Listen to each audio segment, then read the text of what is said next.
So take for granted that we will honour the obligations, the money, the processes. We're not blowing everything up from what the Labor government's been doing.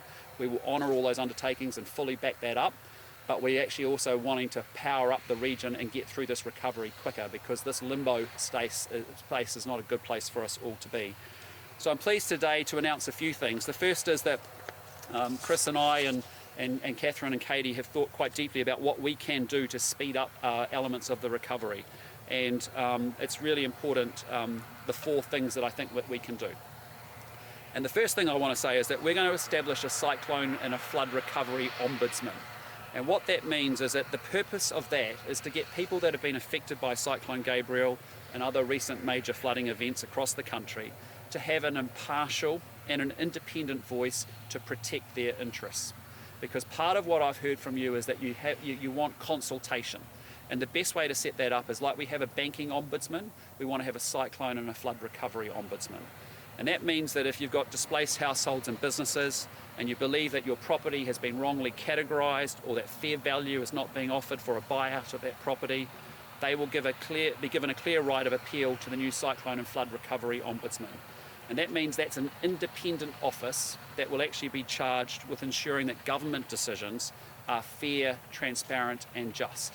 And they can review the situation and make recommendations about how things should be handled on a case-by-case basis. Because that's part of the challenge, is that everyone's got a unique set of circumstances around value, around categorisation, and it's different within the community as across whole communities.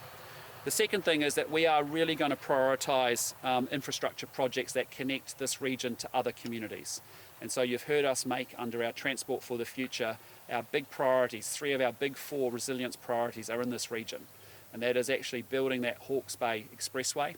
It's making sure we upgrade State Highway 2, State Highway 5, and those are the 3 big roading projects that we think are really critical to establish connectivity from this community to other communities.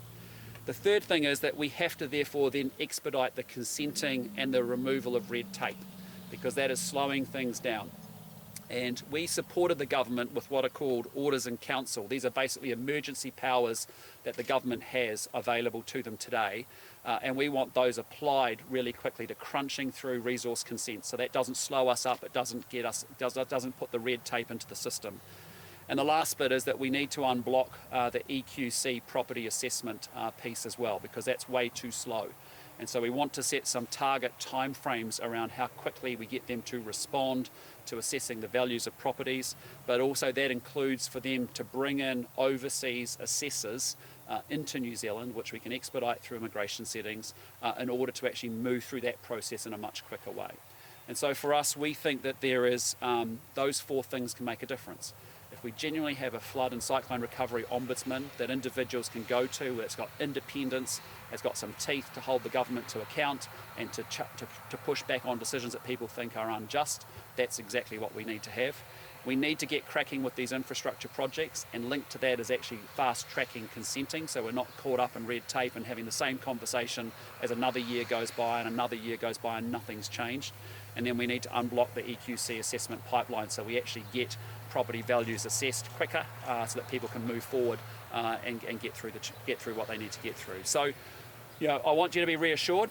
We're going to back up and hold, to all the undertakings, all the commitments that the current government's made. You do not need us turning everything upside down and starting from ground zero again, but you need to know that we are rock solid and we will meet every obligation, every commitment made. We also think we can speed it up though, and that's what we now have to focus on, because we desperately want this region powered back up and making a big contribution to the New Zealand economy.